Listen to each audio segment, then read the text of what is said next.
Abra sua Bíblia no livro de Romanos, capítulo de número 8. Nós vamos ler os versículos 1 e 2. Carta do apóstolo Paulo aos crentes em Roma, aos Romanos, capítulo de número 8, versos 1 e 2. Nós continuamos nesse mês da Reforma Protestante, no culto de doutrina das Assembleias de Deus, pregar e falar sobre as doutrinas mais defendidas pelos reformadores, por volta do ano 1517 para frente. Nosso país, que foi descoberto no ano 1500, ao mesmo tempo uma reforma, uma revolução estava acontecendo na Europa, mais precisamente na Alemanha. E nós vamos falar um pouquinho sobre essas doutrinas que foram defendidas, mais um pouquinho, né? Porque já falamos uma vez, nesta noite. Amém, irmãos? Diz assim a santa palavra do Senhor: portanto, agora, nenhuma condenação há para os que estão em Cristo Jesus, que não andam segundo a carne, mas segundo o Espírito. Porque a lei do Espírito de vida em Cristo Jesus me livrou da lei do pecado e da morte.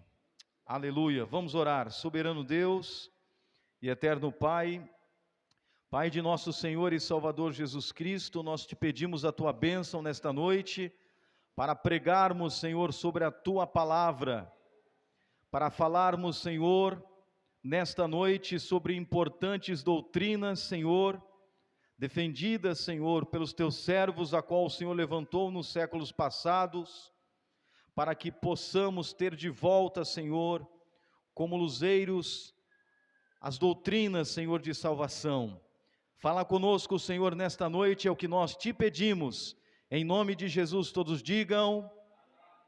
Podeis assentar, meus queridos irmãos. Meus irmãos, a seriedade de falar sobre o assunto que nós vamos tratar aqui essa noite, ou a doutrina que nós vamos examinar com as nossas Bíblias abertas aqui essa noite, talvez, irmãos, eu não possa, e talvez também os irmãos, dimensionar a grande responsabilidade que é estudar sobre elas, que é falar sobre essas doutrinas. Nós sempre estamos comentando que é diferente quando você vai tratar de uma doutrina, ou às vezes de um conceito bíblico, que não influencia na sua salvação.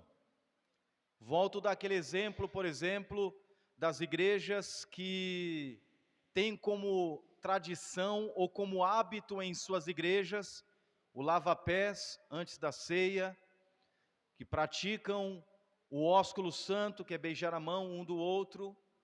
Então essas pequenas diferenças que existem entre muitas denominações, elas de maneira nenhuma, elas podem tirar a salvação de um crente.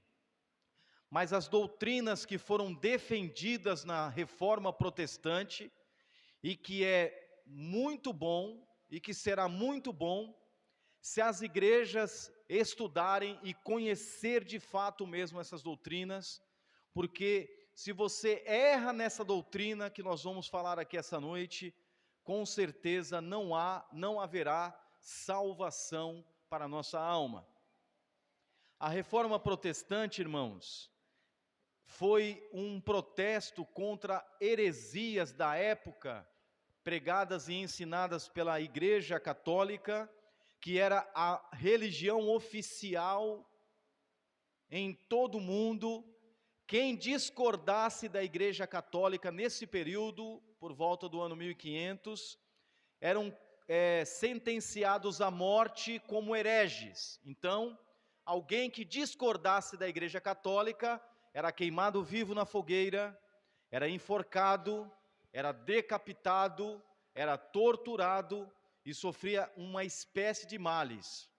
Por exemplo, poderia citar o homem que traduziu a Bíblia para o inglês, o primeiro homem chamado William Tyndale.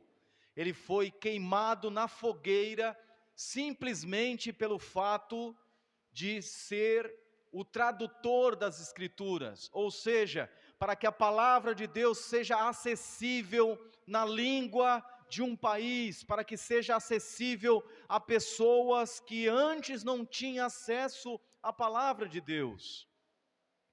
A religião e o catolicismo que nós vemos hoje é totalmente diferente daquela época. Eles eram impiedosos, eles derramaram muito sangue inocente, muito sangue de pessoas que simplesmente não queriam concordar com a forma que eles ensinavam. Ensinavam que a salvação é pelas obras, ensinavam o purgatório, ensinavam que você tinha que colocar lá uma moeda dentro de um cofrinho para que você recebesse as famosas indulgências, que era uma espécie de um papel aqui que tinha o carimbo do Papa dizendo que os seus pecados estavam perdoados, mas você só recebia essa indulgência se você pagasse aquela salvação. Algo que é extremamente maligno, que nega um ponto crucial da fé, que o ser humano só pode ser salvo pela obra e pelo sacrifício vicário de Cristo na cruz do Calvário e apenas pelo derramamento de seu sangue. E em Apocalipse fala de uma mulher assentada sobre a besta que está embriagada com o sangue dos santos. A mulher prostituta que está assentada sobre a besta e que está embriagada com o sangue dos santos. Nenhuma instituição, nenhum líder político matou tanta gente, ou matou tantos evangélicos e tanto protestante, tantos verdadeiros crentes do que a Igreja Católica. Nenhum país comunista, nenhuma religião, nenhuma pessoa matou tantos crentes como matou a Igreja Católica. Então a Reforma Protestante é um protesto contra esses abusos desta denominação que tinha se corrompido, que começou corretamente, mas não perseverou na doutrina dos apóstolos, como está escrito em Atos capítulo 2, versículo 42. Porque Paulo disse aos Gálatas: ainda que vos anuncie um outro evangelho, a qual não há outro que seja anátema, ou seja, que seja amaldiçoado. Evangelho é boas novas, evangelho é a boa notícia de que um homem sendo criado por Deus e pecado contra Deus, Deus envia o seu Filho que se faz carne, se faz homem, vive uma vida perfeita, morre no nosso lugar na cruz, derrama o seu sangue, e somente através da sua morte e ressurreição, um pecador pode ser salvo. Nenhuma carne será justificada diante de Deus pelas obras. Ninguém pode comprar a salvação. Ninguém pode reparar o dano que fez neste mundo praticando boas obras. E essa é uma grande confusão. E nesta noite, baseado no texto que nós lemos em Romanos capítulo 8, versos 1 e 2, eu gostaria de falar de 3 doutrinas que foram defendidas na Reforma e que até hoje é motivo de muita discussão. A primeira, justificação. A segunda, santificação. E a terceira, glorificação.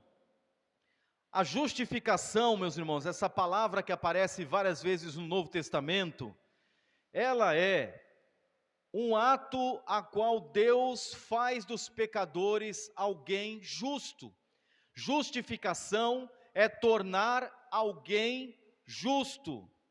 Por isso que o versículo começa dizendo, agora, porque antes havia, agora nenhuma condenação há para os que estão em Cristo Jesus. Não são aqueles que se arrependeram e agora estão vivendo corretamente, confiando nessa nova vida que eles estão vivendo, mas agora não há condenação para quem?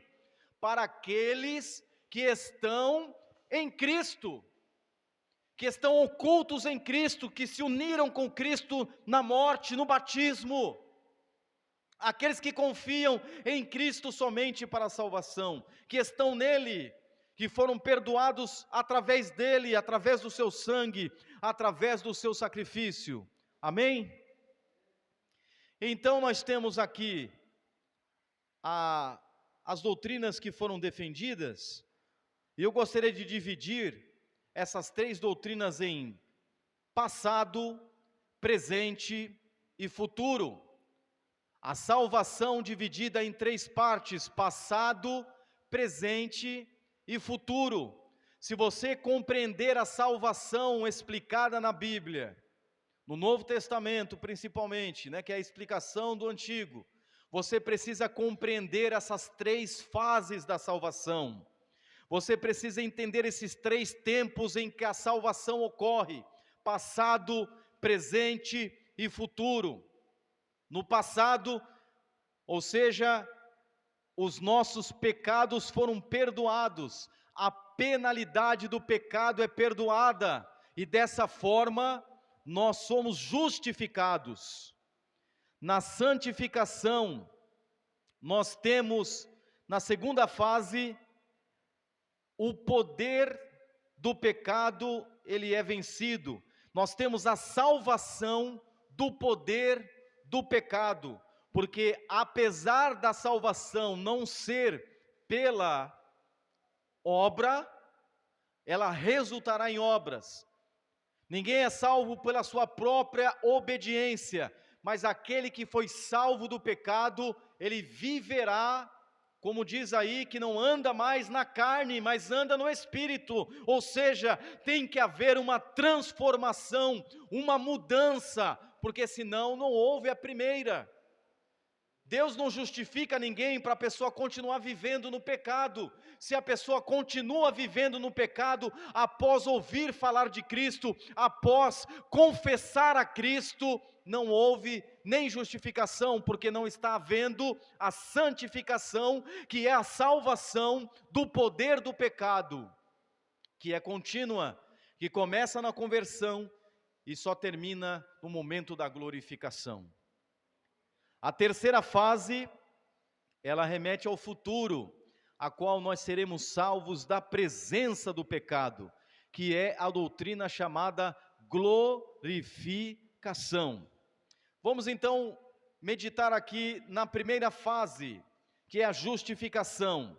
Nós somos salvos da penalidade do pecado. Repita comigo: salvos da penalidade do pecado. Meus irmãos, a palavra de Deus, ela diz, é bem-aventurado o homem a qual o Senhor não imputa pecado, e cujo espírito não há engano. A palavra imputar significa colocar na conta. Bem-aventurado aquele a qual Deus não coloca na conta deste homem os seus pecados. Essa semana eu vi uma ilustração muito interessante, que o nome do cartão de crédito é P-Card. É o P-Card. Você passa, você vai usando, mas uma hora a conta chega. A fatura, uma hora chega. Então, bem-aventurado aquele que não anda na carne, mas agora mudado, ele está andando em novidade de vida, está andando no Espírito. Porque se viverdes segundo a carne, certamente morrereis, mas se pelo Espírito mortificardes as obras do corpo, vivereis, diz a palavra do Senhor. Então a primeira fase é aquela que, tudo bem, você conheceu o Evangelho, você conheceu a mensagem da salvação, mas e o monte de coisa que você fez de injustiça, e os pecados que você cometeu no passado? Quando eles são perdoados por Deus, quando você verdadeiramente é perdoado por Deus, toda a sua fatura ele pega para ele e ele paga, ele já pagou, ele pagou na cruz do Calvário. Quantos podem dar glória a Deus aqui?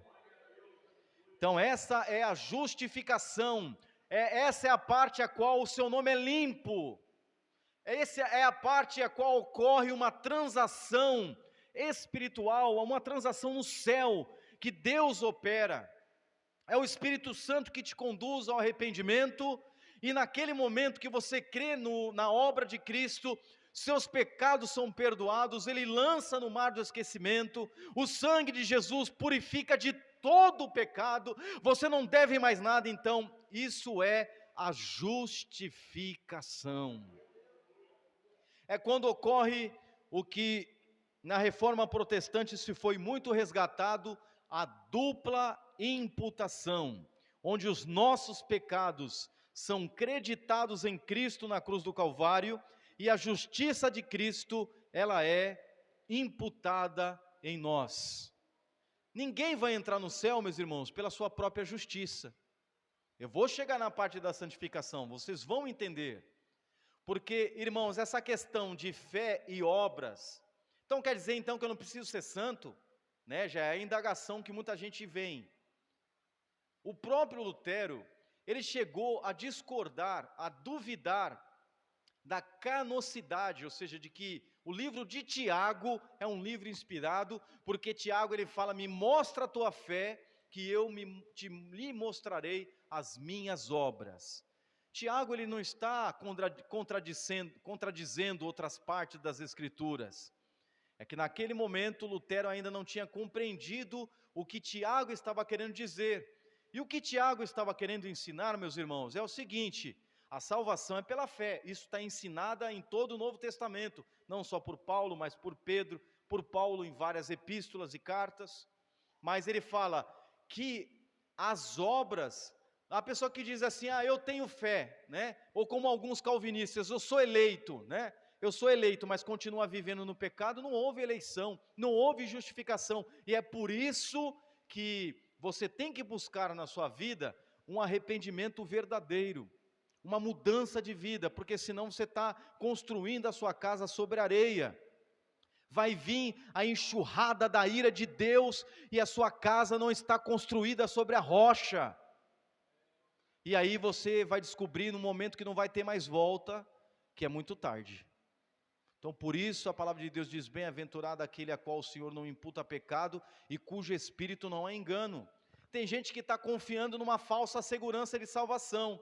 A pessoa estava na droga, aí de repente, vou virar crente. Aí começa a vir para a igreja, aí abandona o cigarro, abandona isso, abandona aquilo, e fica confiando nessa mudança.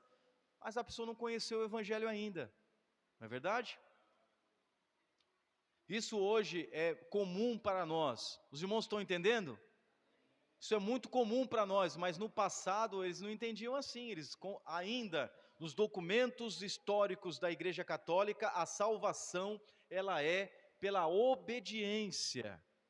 Veja bem, se não há obediência, se não há mudança de vida, se não há santidade, você tem que buscar a salvação, porque Ele não salva somente da penalidade do pecado, mas Ele te salva também do poder do pecado.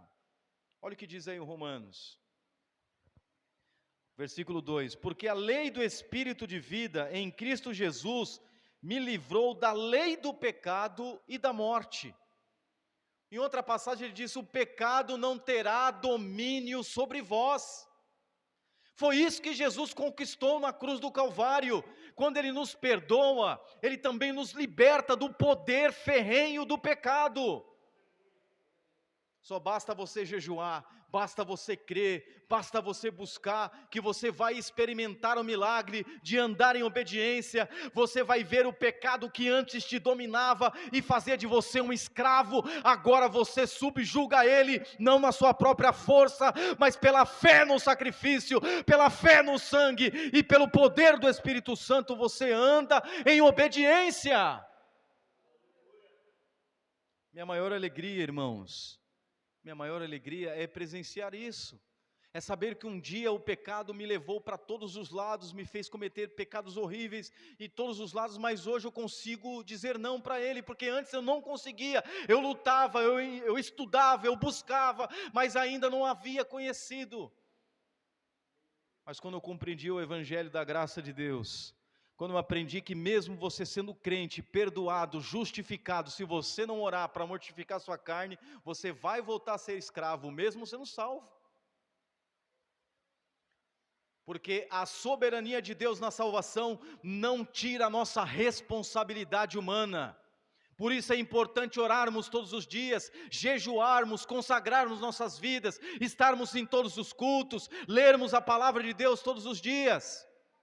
Porque Pedro, eu sempre falei de Pedro no último sermão, Pedro ele desprezou o aviso, a advertência de Cristo. O espírito está pronto, mas a carne é fraca. Ele não ora, ele volta a dormir, e tem muita gente dormindo espiritualmente, mas você só vai ter poder contra o pecado quando você consertar o altar da oração na sua vida, quando você voltar a ler a palavra de Deus todos os dias de todo o coração, quando você se esforçar para estar em todos os cultos na palavra de Deus.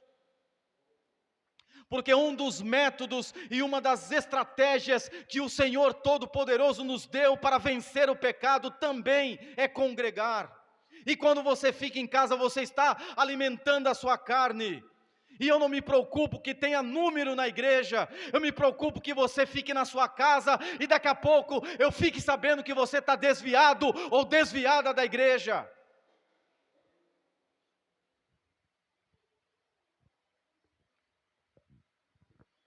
D.L. Moody dizia: eu sou como um balde furado, tem que estar constantemente sendo cheio.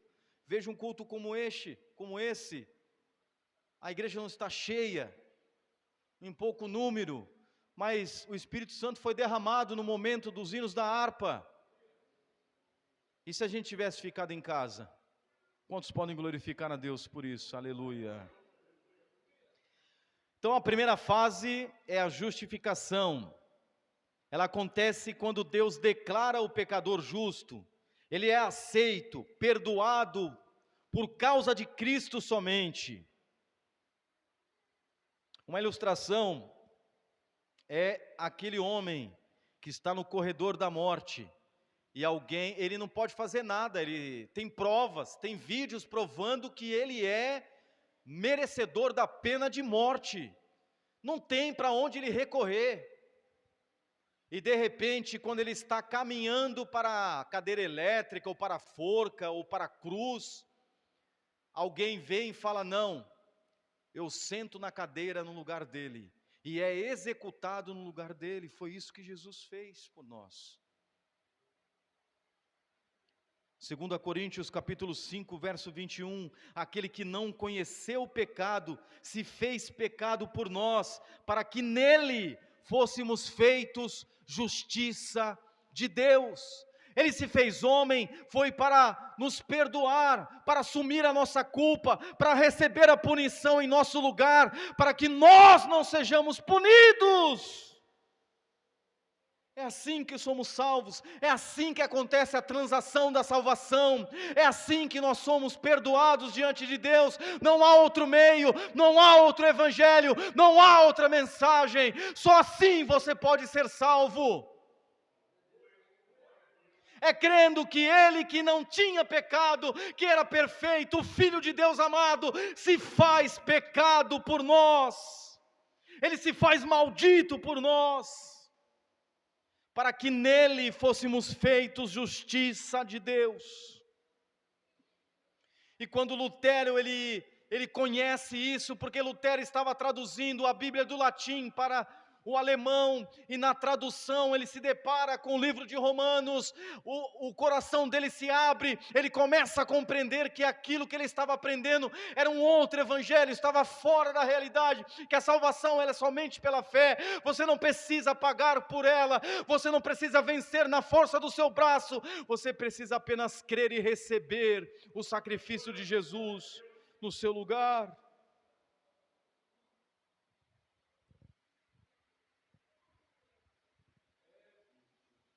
E eu volto a dizer, meus irmãos, eu sempre falo para minha esposa, se eu conseguir ensinar o que eu estou ensinando aqui essa noite, para essa igreja, e um dia eu não estiver mais aqui com os irmãos, eu fiz a minha parte.